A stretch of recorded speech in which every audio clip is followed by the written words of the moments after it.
Cube. Débat, opinion et analyse. Explore toutes les facettes de l'actualité. On va discuter d'antisémitisme avec quelqu'un que je connais bien, Julien Corona, qui est directeur associé aux communications et aux relations médias. C'est donc bien long ton titre. Ouais, je sais. Du Centre consultatif des relations juives et israéliennes. Salut Julien. Salut Rémi. C'est drôle, c'est inversement, mais avant, c'est moi qui t'interviewais avant. Oui, les gens doivent le savoir qu'on s'est croisés souvent dans d'autres studios, dans d'autres occasions également. Écoute, j'ai voulu te recevoir aujourd'hui parce que Adil Sharkawi, la semaine dernière, a publié un tweet. Est-ce qu'on peut le mettre à l'écran d'ailleurs, si on l'a? Sinon, c'est pas grave. Là, dans ce tweet-là, il en appelle... et c'est assez intense quand même. Je là. peux te le reprendre, je crois. Non, mais je m'en rappelle à peu près de mémoire. Il en appelle à une fatwa. Une fatwa contre les gens qui fatwa sur le démantèlement du campement pro-palestinien à l'université McGill. L'administration de McGill a embauché un service de sécurité privé pour expulser de force ses propres étudiants qui dénonçaient le génocide en cours à Gaza. Je rappelle aux musulmans qu'ils travaillent comme agents de sécurité qu'il est haram de participer au démantèlement des camps contre le génocide. Et ensuite, il y en a une sourate en anglais, c'est « And do not lean on those who have been wrong, and we will be caught in the fire, and you will have no guardian without God, and then you will not be saved. » Ah là là, c'est très laïque tout ça. Alors la fatwa donc, par exemple, il y avait eu Salman Rushdie qui avait été la cible d'une fatwa parce qu'il avait écrit les versets sataniques, un roman. Mais la fatwa peut être un édit islamique comme une sorte d'avis juridique normal. Mais on sait très bien, surtout dans le cadre de l'article de Jean-François Cloutier, du bureau d'enquête qui est sorti cette fin de semaine, on sait très bien que ce genre de propos fait partie d'une stratégie globale d'intimidation de toutes les personnes qui peuvent être contre un certain type de pensée ou qui peuvent être proches ou alliés de la communauté juive. Dans le cadre de ça, si on prend le résumé ou le déroulé des événements, on a le groupe HPHR McGill, je le mets McGill entre guillemets, parce que c'est le groupe Student for Palestine and Human Rights de McGill. Ils ont interdiction d'utiliser le nom McGill par l'université, mais ils continuent à l'utiliser. C'était ce groupe qui était derrière le campement, qui a, en courant de soirée après le démantèlement, ou quelques heures ou une journée après le démantèlement du campement, publié le nom de la société de sécurité qui a été embauchée par McGill pour pouvoir démanteler le campement. Mais ça, c'était censé demeurer secret? C'était pas connu. C'était pas probablement parce que le nom de la société ne voulait pas, savait qu'il allait avoir une intimidation et tout ça. Naturellement. SPHR a publié ça pour provoquer de l'intimidation. Et on a ce texte-là qui sort. Et si on reprend les mots de la personne anonyme dans le cadre de l'article de Jean-François Cloutier qui explique que selon les services de renseignement, c'est des fatwas de sous-sol parce qu'on sait très bien que ce soit lui, ça se voit aussi en France avec Rima Hassan, qui utilise ce genre de procédé, où on sort tel ou tel mot parce qu'on sait que ça va exciter certaines personnes pour participer à ce procédé d'intimidation de la communauté juive, mais aussi de tous les alliés de la communauté juive, des bons citoyens qui en ont marre du désordre, qui en ont marre de la violence et de la haine dans nos rues. Et c'est là l'élément principal. C'est tout ce qui est des intimidations qui visent à éliminer le fait juif des rues de Québec, de Montréal, par tous les moyens et les procédés possibles. Oui, parce que c'est comme ça. Quand on étudie la radicalisation, c'est exactement ça qu'on réalise. C'est que, on peut étudier ce que Adil Sharkawi a dit. Moi, je trouve que c'est radical. Mais lui, il se défendrait en disant, regardez, c'est pas un appel à la violence, mais ce sont les gens qui reçoivent cette information-là. Et une minorité, évidemment, de gens dans l'intérieur de la communauté musulmane qui sont énervés et qui suivent ce gars-là comme une espèce de prophète, hein? Puis eux, ils entendent l'appel, puis ça déclic dans leur tête. Mais ça fait partie, on a eu dernièrement les appels à l'intifada, des gens, oui, mais intifada, ça peut vouloir dire d'autres choses. Il y a même des gens qui sont sortis ce week-end sur les réseaux sociaux, des gens qui se disent laïcs, mais du côté du gauche, champ gauche de la politique québécoise, qui veut dire, ah mais oui, mais fatwa, on sait jamais qu'est-ce que ça veut dire et tout ça. Certes, fatwa, c'est un édit juridique, mais l'utilisation du terme dans le cadre de ce contexte-là, il faut faire attention. Vous pouvez être pour ou contre, on veut tous que la guerre s'arrête. On veut tous que la violence s'arrête, on a tous à cœur que la fin de cette violence et que ça cesse et que le peuple palestinien, le peuple israélien puisse vivre en communion, en paix, sans violence, sans haine, sans guerre. Mais il y a des mots et il y a une importation de ce conflit avec des tendances dégueulasse, antisémite, qui vise à détruire même le ciment de notre société. Je publiais une lettre avec mon collègue Richard Marceau, une lettre ouverte dans le Journal de Montréal.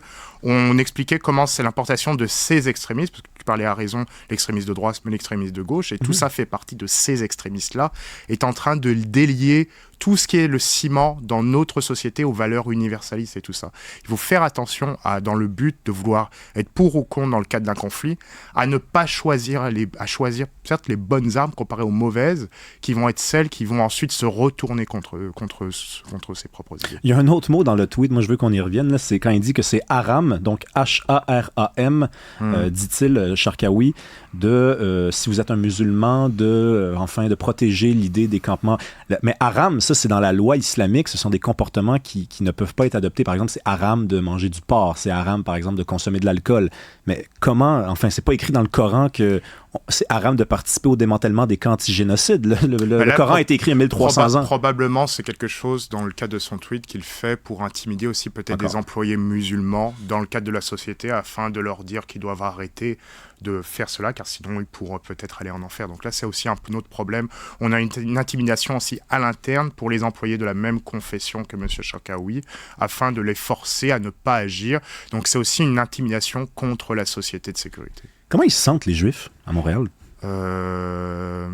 Révoltés, peur. On reçoit énormément d'appels de la part de personnes. On n'a jamais eu ce ressentiment dans la communauté juive en ce moment, de voir une peur d'aller au centre-ville, une peur de se balader avec sa kippa, une peur de pouvoir vivre tel qu'on voudrait tel qu'on aurait vécu en temps normal. C'est inacceptable. Il y a des actions à faire qu'on demande depuis de nombreuses semaines. On est même allé faire une manifestation devant l'hôtel de Ville pour espérer qu'un plan contre l'antisémitisme soit fait, que des actions concrètes soient posées par les administrations municipales, par la police, par tous les paliers de gouvernement. Certains réagissent, d'autres non. Il faut que ça cesse, il faut que tout sorte. C'est inacceptable ce qui se passe. La tension dans la ville contre la communauté, ce n'est pas normal parce que simplement on affiche une kippa, on se fasse insulter dans le cours de récré si on est un enfant. La semaine dernière, on a lancé au Québec, avec le concours de le financement du ministère de l'Éducation, mais aussi du ministère du ministre de la lutte contre le racisme, Christopher Skitt, un programme pour désapprendre l'antisémitisme afin d'aider les éducateurs, mais aussi les parents à avoir des modules de discussion auprès de leurs jeunes pour leur permettre de comprendre que certains types de comportements sont inacceptables.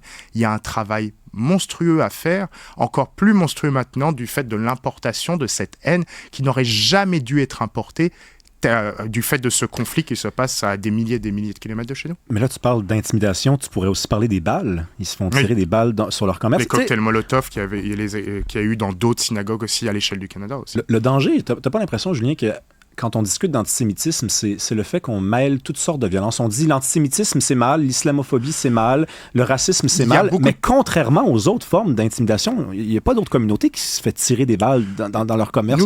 Ce qu'on dit souvent sur l'antisémitisme, c'est ce qui est vrai quand on voit l'échelle de l'histoire, c'est que l'antisémitisme, c'est un peu le gateway drug pour toutes les formes de haine.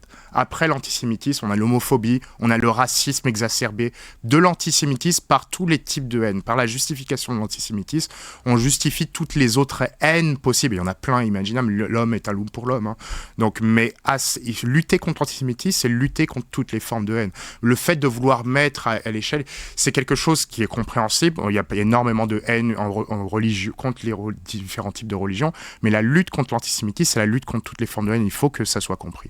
Puis le juif, c'est ça le problème avec l'antisémitisme, c'est qu'il y a des gens qui vont quand même sans l'admettre, mais malheureusement, c'est admis de plus en plus. Il est résiduel et contextuel, comme dirait certains. Oui, il y a ça, mais le juif, il est riche. Le juif, il a du succès. Le juif, il a déjà son pays. Donc, en fait, c'est pas vraiment une victime, le juif. Mais c'est le problème aussi d'une sorte de compréhension maintenant de vouloir sectoriser tous les types de combats, de se dire, ah oui, mais comme le juif, mais il y a je veux prendre en Israël, on a énormément de juifs qui vont être de différents types de couleurs, différents types d'origines, mais ça, c'est pas pris en compte. On va se dire, ah non, le juif, c'est en fait un descendant des Khazars, donc il vient du Caucase et tout ça, donc c'est faux et tout. C'est une théorie complotiste comme pas possible, ultra antisémite, qui est qui est du même niveau que la théorie des sièges de Sion, mais qui a été remis dans le contexte actuel afin de permettre à certains militants de pouvoir nier le droit d'Israël d'exister. Mais d'autres, c'est aussi nier la diversité culturelle et ethnique de l'État d'Israël, de la communauté juive à l'échelle globale aussi. Et c'est aussi une forme de racisme. C'est dégueulasse. Et ça sert l'antisémitisme, les résiduels ou contextuels, tel que dirait l'autre, ça sert l'antisémitisme général qu'on voit qui attaque la communauté juive et qui fait en sorte qu'elle ne se sent pas en sécurité. Et c'est inacceptable. Rapidement, retour sur la lettre ouverte que vous avez publiée dans le Journal de Montréal à cette fin de semaine. Vous analysez la situation, toi et Richard Marceau, en France. Il y a eu une élection, il y a eu 2 partis, la France insoumise, le RN, qui était habité par un espèce de virus, le virus de l'antisémitisme. Et c'est quoi la thèse, dans le fond? La thèse, c'est que on parle de la violence à l'extrême droite, mais il ne faut pas aussi ignorer la violence à l'extrême gauche. Ça me fait revenir sur ton édito. Il ne faut absolument pas ignorer cette violence. Il ne faut pas ignorer cet antisémitisme résiduel et contextuel que certains... Mais on pourrait vivre ça au Québec? Je pense il faut faire attention à si ça peut être importé. Il y a des risques que ce soit importé du fait de certaines personnes qui peuvent graviter autour de certains partis. On s'amuse récemment à mettre de l'avant certaines personnes qui ont pu graviter autour de certains partis. Et il faut que ces partis-là, il faut que tous les partis se lèvent et disent que ces radicaux n'ont rien à faire, proches de nous, proches de nos idéaux. Ils nuisent à notre cause, ils nuisent aussi à notre travail pour l'avancement de la bonne santé de la société québécoise. Donc c'est quelque chose d'important. Et c'est que ce soit à droite et à gauche. Je rigolais quand on travaillait sur cette lettre avec Richard. Je disais, on va faire une lettre, ça va être un peu un plaidoyer pour l'extrême centre, si tu vois de qui je parle. C'est ce que j'ai pu comprendre. Mais c'est surtout un plaidoyer contre les extrémistes. Et dans ces extrémistes-là, il y a l'antisémitisme. On le retrouve à droite, mais aussi à gauche. Et donc, il ne faut pas ignorer les violences qu'il y a du côté des 2 spectres, de l'extrême en politique. Bon, en tout cas, il y a un mot qui est certainement celui qu'on doit choisir, c'est celui de la vigilance. Totalement. On va rester vigilant, ouvrir. Souvent, l'antisémitisme, c'est aussi une façon de mesurer comment on traite toutes les minorités. Quand les Juifs sont bien tolérés, qu'ils sont bien traités, qu'on les écoute et qu'on les entend aussi, ça veut dire que ça va bien. Mais là, on dirait que plus il y a d'antisémitisme, moins ça va. La règle, elle est respectée. Julien Corona, directeur associé au CIJA. Merci beaucoup. À bientôt.